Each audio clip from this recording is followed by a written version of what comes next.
வணக்கம். Smart and easy science சேனலுக்கு உங்களை அன்புடன் வரவேற்கின்றேன். தரம் 12 உயிரியல் பாடத்திட்டத்தை மிகவும் எளிமையாகவும், தெளிவாகவும் கற்றுக்கொள்ள வேண்டும் என்று ஆர்வத்தோடு இருக்கும் மாணவர்களுக்காகவே இந்த வீடியோ. இன்று நாம் உயிரியலின் மிக முக்கியமான ஆரம்ப புள்ளியான அலகு 1, அதாவது உயிரியலுக்கான அறிமுகம் பற்றியே பார்க்க போகின்றோம். இந்த அலகில் உயிரியல் என்றால் என்ன மற்றும் உயிரியலின் பண்புகள், அவற்றின் முக்கியத்துவம் என்ன, பரீட்சை நோக்கில் இந்த பாடத்தில் நாம் அதிக கவனம் செலுத்த வேண்டிய பகுதிகள் அவை மற்றும் இது போன்ற இன்னும் தெளிவான விளக்கங்களை நான் உங்களுக்கு வழங்கப் போகின்றேன். இது வெறும் பாடம் மட்டுமல்ல, உங்கள் உயர்தர பரீட்சைக்கான ஒரு தெளிவான வழிகாட்டியாகவும் அமையும். வீடியோவிற்குள் செல்லும் முன் நமது சேனலை இன்னும் சப்ஸ்கிரைப் செய்யவில்லை என்றால் மறக்காமல் சப்ஸ்கிரைப் செய்து கொள்ளுங்கள். அப்படியே அந்த பெல் ஐக்கனையும் கிளிக் செய்வதன் மூலம் உடனுக்குடன் நோட்டிஃபிகேஷனை பெற்றுக்கொள்ளுங்கள். சரி, இப்பொழுது நாங்கள் பாடத்துக்குள் செல்லலாம். ஓகே. அலகு 1, அதாவது உயிரியலுக்கான அறிமுகம்.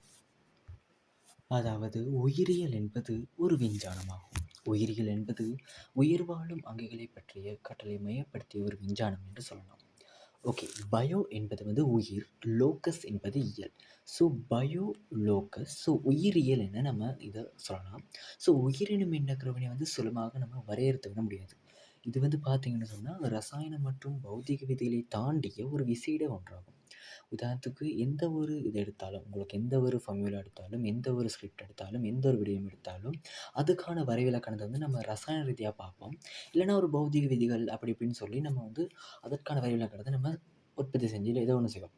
வரைவிலக்கணத்தை நம்ம சொல்லுவோம். ஆனால் அந்த உயிர், அதாவது லைஃப், அதுக்கு ஒரு எண்ணக்கரு நம்ம ஈஸியாக, அதாவது ரசாயனம் மற்றும் பௌதிக விதிகளை பயன்படுத்தி ஈஸியாக நம்ம அதை எண்ணக்கருவினும் வரைவிலக்கணத்தை கொண்டு வர முடியாதது ஒன்று தான் இந்த உயிர். இது அதுக்கான விசேடமானது, ஒரு தனித்துவமான ஒன்று தான் நம்ம இந்த உயிர்னு சொல்லுவோம்.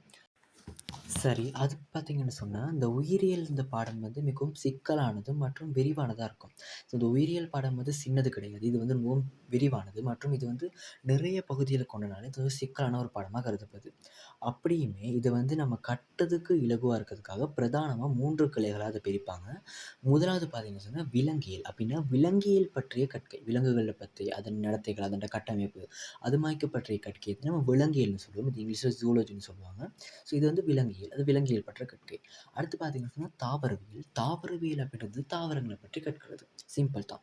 ஸோ தாவரங்களோட கட்டமைப்பு, அதோட வளர்ச்சி, அது மாரிக்கு எல்லா விடயங்களுமே தாவரங்கள் பற்றி மட்டும் கற்கிறது நம்ம பாட்டனின்னு சொல்லுவோம். இது தாவரவியல்னு சொல்லுவோம். அடுத்து பார்த்தீங்கன்னு சொன்னா நுண்ணங்கிகளை பற்றி கற்றது. அதேதான், நுண்ணங்கிகளோட கட்டமைப்பு, அது வித்தணுக்களத்தினாலதா, பல்கணத்தானதா, அதோட இயல்புகள், அது எப்படி பெருகும், அது மாய்க்க விடயங்கள நுண்ணங்கியல் சார்பு எல்லா கட்டமைப்பும் காட்டுறது தான் நம்ம இந்த நுண்ணங்கியல்னு சொல்லுவோம். இது பார்த்தீங்கன்னு சொன்னா இந்த நுண்ணங்கியல் பற்றிய கற்றல் மைக்ரோ பயாலஜி அப்படின்னு சொல்லுவாங்க. சரி, நம்ம 3 கிளைகள் பார்த்தோம். அந்த 3 கிளைகளுமே தனித்தனியா சில கிளைகள் இன்னும் கிளைகளா இருக்குது. அப்படின்னா, இந்த கிளைகள்லையுமே சில இன்னும் மேலும் கற்றல் பரப்புகள் இருக்கு. அது பார்த்தீங்கன்னு சொன்னா, முதலாவது கள உயிரியல். ஸோ கள உயிரியல்னு பார்த்தீங்கன்னு சொன்னா, களங்களை பற்றி கற்றது.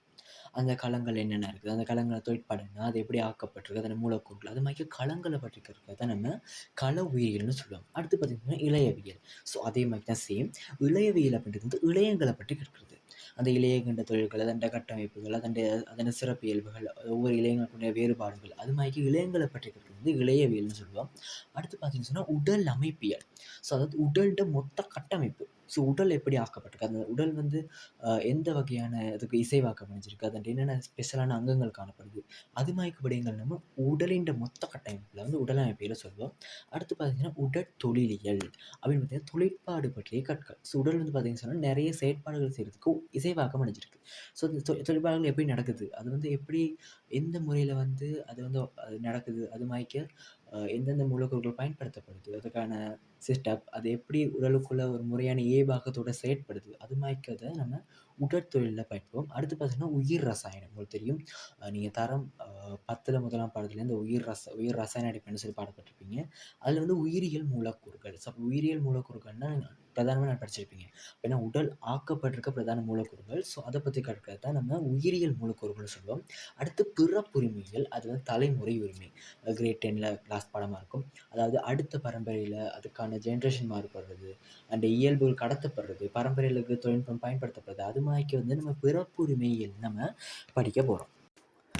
ஓகே. இப்போ பார்த்தீங்கன்னா, இந்த உயிரியலினூடாக அந்த உயிரியல கற்பதன் மூலமாக வந்து, இந்த உயிரியல்ட தொழில்நுட்பங்கள பயன்படுத்துற மூலமா வந்து, நம்ம எந்தெந்த பிரச்சனைகள தீர்வு காணலாம் அப்படின்றத பார்க்க போறோம். அதுக்கு முதலாவது கட்டம் பார்த்தீங்கன்னு சொன்னா, இந்த உயிர் பல்வகையுமே நம்ம விளங்கிக் கொள்ளக்கூடியதா இருக்கும். உங்களுக்கு தெரியும், எமது கிரகம் வந்து தற்போது பல்வகையை கொண்டது. அப்படின்னா, பல்வேறு வகையான உயிரினங்கள தாங்கியுள்ள நம்மோட பூமி வந்து காணப்படுது. இதில வந்து பல்வேறுபட்ட அங்கிகள் இருக்குது. அதில ஒவ்வொரு இதுலயுமே ஒவ்வொரு சூழல்களையும் வாங்கக்கூடிய அங்கிகள் இருக்கு. இது பார்த்தீங்கன்னு சொன்னா, அந்த அங்கிகள் வந்து ஏறத்தாழ 3.5 பில்லியன் வருடங்களுக்கு முன் தோன்றதா வந்து எங்களுக்கு கணிப்புகள் சொல்லுது. அப்படின்னா, அந்த உயிர் வந்து இந்த உலகம் தோன்றி அதாவது இண்டேலேருந்து பார்த்தீங்கன்னு சொன்னா, இந்த வருதுலேருந்து உயிர் ஏறத்தாழ 3.5 பில்லியன் வருடங்களுக்கு முன்ன தோன்றியதாக வந்து இது கூறப்படுது. இதில வந்து முதல் முதல் தோன்றிய உயிரினமா வந்து நம்ம ப்ரோக்ரியோட்டாக்கள சொல்லுவோம். இது வந்து ஸ்லைட்ல இன்க்ளூட் பண்ணல. இருந்தாலும் நோட் பண்ணி வச்சுக்கொள்ளுங்க. இது வந்து பிறப்பூசனைக்குரிய அங்கேயாகும். அது மட்டுமின்றி காற்றின்றி வாழும் புரோகாரியோட்கள் நம்பப்படுகின்றது. அதாவது இது வந்து காற்றின்றி வாழக்கூடிய ஒரு சிறப்பியல்பு கொண்ட ஒரு ஒரு நுண்ணங்கியா சொல்லப்படலாம். இது வந்து கட்டாயமா பிறப்பூசனைக்குரியது. அதே நேரம் காற்றின்றி வாழக்கூடிய புரோகாரியோட்கள் அப்படின்னு சொல்லுவோம். இது வந்து தொடர்ந்து நடைபெற்ற ஒரு கூர்ப்பின் செயல்பாடாகும். கூர்ப்பு பத்தி தெளிவா நீங்க உளவியல்ல படிச்சிருப்பீங்க. ஸோ இந்த கூர்ப்பு செயற்பாட்டின் விளைவாகத்தான் இந்த விரிவான ஒரு உயிர் பல்வகை உருவானது அப்படின்றத வந்து நம்ம சொல்லுவாங்க. இது வந்து இந்த உயிர்க்கோளத்துல இப்ப நிலவுற இது மாரிக்க பல்வகை வந்து, அந்த முதல் தோன்றுன அங்கியிலருந்து ஒவ்வொரு வகையா கூர்ப்பு அடைஞ்சு வந்து, இதுவாக்கிய ஒரு பல்வகை உருவாகியிருக்கு அப்படின்னு சொல்லி நம்பப்படுது. அது மட்டும் இல்லாம இந்த காலப்பகுதியில வந்து விஞ்ஞானிகள் வந்து உலகுல வந்து 10 மில்லியன் முதல் 100 மில்லியனுக்கும் மேலான இனங்கள் இருப்பதா வந்து அனுமானிக்கின்றாங்க. அப்படின்னா, இப்ப இந்த காலத்துல பார்த்தீங்கன்னு சொன்னா 10 தொடக்கம் 100 மில்லியன் வரை மேலான இனங்கள் வந்து இந்த பூமியில பல்வகைமா காணப்படுது. அப்படின்றது வந்து விஞ்ஞானிகள் வந்து கணிச்சு இப்ப சொல்றாங்க. தொடர்ந்து பார்த்தீங்கன்னு சொன்னா, இந்த பூமியில வந்து பல்வேறு வகையான அங்கிகள் இருக்கு, தாவரங்கள் இருக்கு. அதே மாரிக்கு விலங்கு, நுண்ணங்கிகள் அது மாரி நெறைய இருக்கு. இதோட எண்ணிக்கை பார்த்தீங்கன்னு சொன்னா, பூமியில் உள்ள பல்வேறு சூழல் தொகுதிகளான பாலைவனங்கள், மலைக்காடுகள், அது மாரிக்கு பவளப்பாறைகள் போன்ற அனைத்திலுமே இது உயிரியல் ரீதியான பல்வகைமை கொண்ட ஒரு பூமியின் பகுதியா தான் நம்ம கருதுறோம். ஓகே. அடுத்து பார்த்தீங்கன்னு சொன்னா, மனித உடலையும், அதன் தொழிற்பாடையும் நம்மளால விளங்கிக் கொள்ள முடியும். அதாவது உயிரியலை கற்கும்போது விசேடமா பார்த்தீங்கன்னு சொன்னா, இந்த மனித உடல்ட இழையங்களோட அமைப்பியல், அதோட உடல் அமைப்பியல், தொழிலியல் போன்ற விடயங்கள கற்கும்போது வந்து, அந்த அங்கங்களுக்கான கட்டமைப்பு தொடர்பான அறிவ வந்து நம்மளால பெற முடியும். அந்த அங்கங்கள் வந்து எப்படி உருவாக்கப்பட்டிருக்கு, அது எப்படி வொர்க் ஆகுது, அது மாரிக்கு ஒரு அடிப்படை அறிவினையும், அதோட அட்வான்ஸான நம்ம நாலேஜையும் நம்மளால பெற்றுக்கொள்ளக்கூடியதா இருக்கும். இதன் விளைவா வந்து இந்த மனித உடல்ல வந்து ஒழுங்கமைப்பு வந்து எப்படி வெவ்வேறு அங்கங்களோட தொழிற்பாடுகள் கட்டமைப்புக்கு வந்து இது செயற்படுது அப்படின்றத விளங்கிக் கொள்ளலாம். அதாவது பார்த்தீங்கன்னு சொன்னா, இந்த மனித உடலோட ஒழுங்கமைப்பு வந்து எப்படி அங்கத்தோகளோட தொழிற்பாடுகள், அதோட கட்டமைப்புகள், அந்த தொழிலுக்கும், அந்த செயற்பாடுக்கும், அந்த அங்கங்களுக்கும் உள்ள தொடர்புகள் எப்படி ஒர்க் ஆகுது, அது மாரிக்கு எல்லா விடயங்களையுமே நம்ம விளங்கிக் கொள்வதோடு, அத பார்த்து நம்ம ஆச்சரியப்படக்கூடிய சந்தர்ப்பங்களும் அதிகமாவே இருக்கும். ஏன்னா, மனித உடல் வந்து அ மிகவும் ரேரானது. அப்படின்னா, இது வந்து மனித உடலுமே சொன்னா எவ்வளோ ரோபோஸ் வந்தாலும், மனித உடல் போன்ற ஒரு கட்டமைப்பு வந்து நம்மளால உருவாக்கவே முடியாது. ஏன்னா, மனித உடல் வந்து மிகவும் விசேடமா சொல்லப்படுது.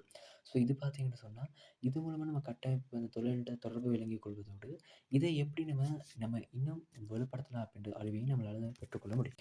ஸோ அடுத்து பார்த்தீங்கன்னு சொன்னா முக்கியமா வந்து இயற்கை வளங்கள் மற்றும் சுற்றாடல் என்பவற்றோட நீடித்த நிலை பெறும் பயன்பாடும், அதோட முகாமைத்துவத்தை நம்ம பார்ப்போம். ஸோ உங்களுக்கு தெரியும் நாளாந்த வாழ்க்கையில நம்மளுக்கு பொருளாதார அபிவிருத்திக்கும், நம்மோட தேவைகளுக்கும், அன்றாட தேவைகளுக்கும் பயன்படுத்தப்படுறதுக்கான சக்தியையும், அதற்கான பதார்த்தங்களோட மூலங்களா காணப்படுறது தான் இந்த இயற்கை வளங்கள். உங்களுக்கு தெரியும் இயற்கை வளங்கள நீங்க தெளிவாவே படிச்சிருப்பீங்க. ஸோ இயற்கை வளங்கள் என்னன்னு சொல்ல தேவையில்ல. ஸோ இது மாரி இயற்கை வளங்கள் வந்து பூமியில வந்து நம்ம தோண்ட தோண்ட அன்லிமிட்டடா கிடைச்சுக்கிட்டே இருக்காது. இது வந்து பார்த்தீங்கன்னு சொன்னா, இது வந்து ஒரு மட்டுப்படுத்தப்பட்ட ஒரு வளம். அதாவது இது வந்து குறிப்பிட்ட லெவலுக்கு மட்டும் தான் இருக்கும்.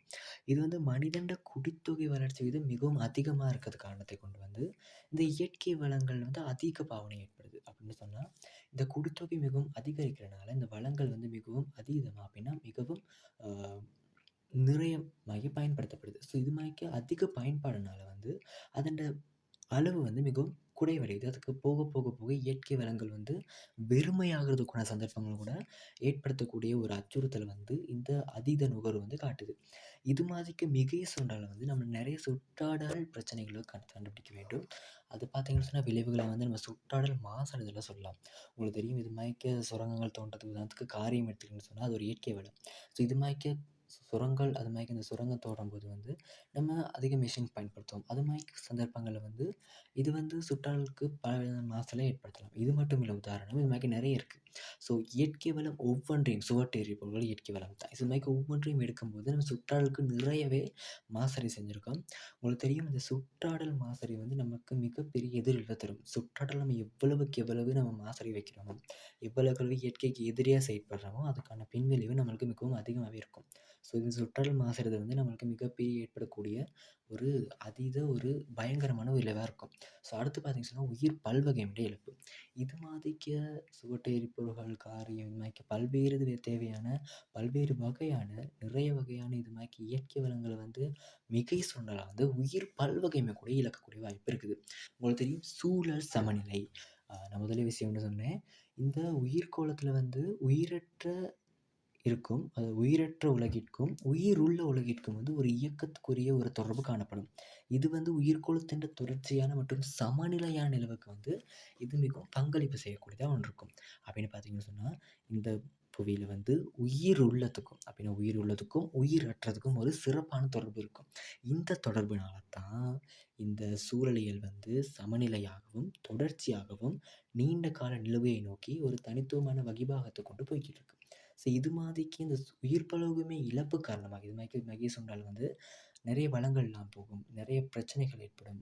அது மாதிரியே உயிர் பலகையுமே அழிக்கப்படும்போது, இந்த சூழல் சமநிலை பாதிக்கப்பட்டு நம்மளுக்கு எதிர்காலத்தில நிறைய விளைவுகள் ஏற்படுறதுக்கும் வாய்ப்பு இருக்கு. அடுத்தது பாலைவனமாக்கல். இது மாதிரிக்கு நிறைய காரணமாக தெரியும். இயற்கை வளங்கள் ரொம்ப அழிவடைய, அதோட பசுமைத்தன்மை அது மட்டும் இல்லாம சுற்றி இருக்க சூழலுண்ட அந்த கட்டமைப்பு தன்மைலாம் மாறுபட்டு, அதோட பழைய ரசாயன மாற்றங்கள் ஏற்பட்டு, அது பாலைவனமாகக்கூடிய சந்தர்ப்பங்கள் கூட இருக்குது. அடுத்து பார்த்தீங்கன்னு சொன்னா இது மாதிரிக்க இத நம்ம சமாளிக்கிறதுக்கும், இயற்கை வளங்கள் மற்றும் சுற்றுலா முகாமைத்துவத்தை நடைமுறைப்படுத்துறதுக்கும் வந்து இந்த உயிரியல் விரிவானது வந்து மிகவும் முக்கியம். இந்த உயிரியல் அறிவு மூலம் வந்து இது மாதிரிக்க சிக்கல்களுக்கு பரிகாரம் காண வந்து நம்மளுக்கு மிகவும் உதவியா இருக்கும். இது பார்த்தீங்கன்னு சொன்னா, இயற்கை வளங்கள் மற்றும் சுற்றாடல் வந்து எப்படி முகாமைத்துவத்தோட நம்ம செயல்படுத்துறது? எப்படி இந்த மிகை சுண்டல் வந்து கட்டுப்படுத்துறது? எப்படி இத வந்து மிகவும் வினைத்திறனா பயன்படுத்துறது? எப்படி இதுக்கு மாற்று சக்தி வளங்கள தேடுறது? அது மாதிரிக்கு நிறைய விடயங்கள் அதுக்கான முகாமைத்துவ அறிவு வந்து நம்ம உயிரியல் பாடத்தினூடாக வந்து நம்ம இத பெறக்கூடியதா இருக்கும். சரி, அடுத்த தலைப்பு பார்த்தீங்கன்னு சொன்னா, நீடித்த நிலை பெறுற உணவு உற்பத்தி. ஸோ இப்ப பார்த்தீங்கன்னு சொன்னா, உணவு உற்பத்தி வந்து சுற்றாடல்ட பாதுகாப்பான முறைகள பயன்படுத்தி வந்து, இந்த மனித கொடுத்தவைக்கு தேவையான உணவ வந்து உற்பத்தி செய்தல் வந்து நம்ம உணவு உற்பத்தின்னு சொல்லுவோம். அதாவது நீடித்த நிலை பெறும் உணவு உற்பத்தின்னு சொல்லுவோம். எப்படின்னா என்னது? அதாவது சுற்றாடல்ல வந்து பாதுகாப்பான முறைகள பயன்படுத்தி, இப்ப உள்ள மனித குடித்தொகைக்கு தேவையான அளவு உணவ வந்து பாதுகாப்பு முறையில உற்பத்தி செய்றது தான் நம்ம இந்த நீடித்த நிலை பெறும் உணவு உற்பத்தின்னு சொல்லுவோம். ஸோ இப்ப பார்த்தீங்கன்னு சொன்னா, தற்போது மனித கூட்டுத்தொகை பார்த்தீங்கன்னு சொன்னா, ஏறத்தாழ 7 பில்லியன் ஆகும். அப்ப பார்த்தீங்கன்னு சொன்னா 8 பில்லியன். ஸோ ரிசோர்ஸ்ல பார்த்தீங்கன்னு சொன்னா 7 பில்லியன் தான் போட்டிருக்கு. ஸோ தற்போது 7 பில்லியன் மனித குடித்தொகை பார்த்தீங்கன்னு சொன்னா, இன்னும் 40 ஆண்டுகள்ல அப்படின்னா இன்னும் 40 ஆண்டுகள்ல வந்து இந்த எண்ணிக்கை வந்து ரெட்டிப்பாகும் அப்படின்னு சொல்லப்படுது. ஸோ இப்ப 7 பில்லியனா இருக்குது அப்படின்னா இப்ப 8 பில்லியன். ஸோ அது வந்து இன்னும் 40 வருஷ காலம் போகும்போது வந்து இது வந்து இன்னும் 2 மடங்கா அதிகரிக்கக்கூடிய வாய்ப்புகள் வந்து அதிகமா இருக்கதா வந்து இங்க வந்து சொல்றாங்க. ஸோ நீடித்த நிலை பெறும் உணவு உற்பத்தியை பேண வந்து பின்வரும் முறைகள் வந்து நம்ம பிரயோகிக்கப்படலாம். அதாவது இது வந்து உயிரியல் அறிவினை பயன்படுத்தப்பட ஒரு முறைகள். அதாவது உயிரியல் முறைகள்னு சொல்லுவோம். அதாவது உச்ச விளைச்சலை தரும் பேதங்களை உருவாக்குறது. உங்களுக்கு தெரியும். இந்த அரிசி பேதங்கள் அதாவது நெற்பேதங்கள் பார்த்தீங்கன்னு சொன்னா, முந்தைய காலத்துல உள்ளத விட இப்ப வந்து மிகவும் குறைந்த காலத்துடனும் அதிக வகையான அப்படின்னா, அ குறிப்பிட்ட டைம்ல ஒரு குறைந்த காலத்துல வந்து அதிக பரப்பு நெல்ல வந்து ஒரு குறிப்பிட்ட சிறிய அளவுல உற்பத்தி செய்யக்கூடிய வகையில வந்து நெற்பேதங்கள் வந்து இப்ப அந்த பாரம்பரிய அழகு நுட்பம் மூலமா வந்து விருத்தி செய்யப்பட்டிருக்குது. இது வந்து உயிரியல் முறையில வந்து இந்த உச்ச விளைச்சல தரும் பேதங்கள உருவாக்குறதுல வந்து இது ஒரு நீடித்த நிலைப்பு உணவு உற்பத்திக்கு வந்து ஒரு சிறந்த ஒரு வழியா காணப்படுது. அடுத்து பார்த்தீங்கன்னு சொன்னா, இந்த நோய் எதிர்ப்பு தன்மை உள்ள தாவர விலங்கு பேதங்களை வந்து உற்பத்தி செய்றது உங்களுக்கு தெரியும். சில மாடுகள்ல வந்து நம்ம பண்ணை வளர்ப்பு மூலமா அதிக வருமானம் பெறலாம். அது வந்து மாடுகள்ல வந்து பால் உற்பத்தி மெயினா, அதே நேரம் கோழி வந்து முட்டை அது மாரிக்கு இருக்கும். இது பார்த்தீங்கன்னு சொன்னா, சில நேரங்கள்ல வந்து நோய்க்கு உட்படலாம். மாடுகளுக்கும் நோய் வரும், கோழிகளுக்கும் நோய் வரும். அதே நேரம் சிலது இந்த அதிக வருமானம் ஈட்டக்கூடிய அந்த தாவரங்கள், பயிர்களுக்கு கூட நோய் வரக்கூடியதா இருக்கு. இதே மாரியான நுட்பங்கள பயன்படுத்தி, இந்த உயிரியல் ரீதியான நுட்பங்கள பயன்படுத்தி வந்து, நம்ம இந்த பரப்பளவை மாத்தி, இந்த நோய்களுக்கு எதிர்ப்பு தன்மை உள்ள ஒரு பேதங்கள உற்பத்தி செய்யக்கூடியதா இருக்குது. ஸோ அடுத்து பார்த்தீங்கன்னு சொன்னா, இந்த அறுவடைக்கு பின்னரான தொழில்நுட்ப முறைகள். அதாவது அறுவடைக்கு பின்னர் வந்து பார்த்தீங்கன்னு சொன்னா, அத கொண்டு போறது, அத பேக் பண்றது, பிறகு அத கொண்டு போயிட்டு விற்பனை செய்றது, அதுக்கு முன்னுக்கு வந்து அத வந்து சுத்திகரிக்கிறது, பாதுகாக்கிறது, பொதியிடுறது, இந்த மாரி நெறைய வேலைகள் இருக்கு. இதுக்கு பின்ன பின்ன அறுவடைக்கு பின் வந்து நெறைய பாதிப்புகள் ஏற்படலாம். உதாரணத்துக்கு 100% நம்ம எக்ஸ்போர்ட் பண்ணி அனுப்புறோம்னு சொன்னா, அதுல வந்து ஒரு 60% தான் பாதுகாப்பா பயன்படுத்தக்கூடியதா நுகர்வுக்கு உகந்ததா போய் சேரலாம். ஸோ இந்த அறுவடைக்கு பின்னால தொழில்நுட்ப பயன்படுத்தி பார்த்தீங்கன்னு சொன்னா, இது வந்து நஞ்சாகிறது, அது மாரிக்கு பழுதடைறது, இது மாரிக்கு நெறைய சிக்கல்கள தவிர்த்து வந்து நம்ம வந்து அதுக்கான செலவு அதாவது நான் எப்படி சொல்றது? இந்த அறுவடைக்கு பின்னராக ஏற்படக்கூடிய இந்த பயிர்களுக்கோ, இல்லாட்டி நம்ம உற்பத்திக்கோ ஏற்படக்கூடிய பாதிப்ப வந்து நம்ம குறைச்சுக் தான் இந்த அறுவடைக்கு பின்னால தொழில்நுட்பம் பயன்படும். So okay. ஸோ நம்ம இதுலேருந்து தொடர்ச்சியா வந்து பார்ட் 2ல பார்க்கலாம். ஸோ பார்ட் 1, பார்ட் 2 தான் உயிரியல் கணக்ககம் பார்த்துருக்கோம். ஸோ தொடர்ந்து நம்ம பார்க்கலாம். அதுக்கு உங்களுக்கு சப்ஸ்கிரைப் பண்ணிக்கோங்க. ஸோ அடுத்த பார்ட் 2 அப்லோட் ஆனதுக்கு உடனே வந்து அடுத்த அப்டேட் வந்து உங்களுக்கு கிடைக்கும்.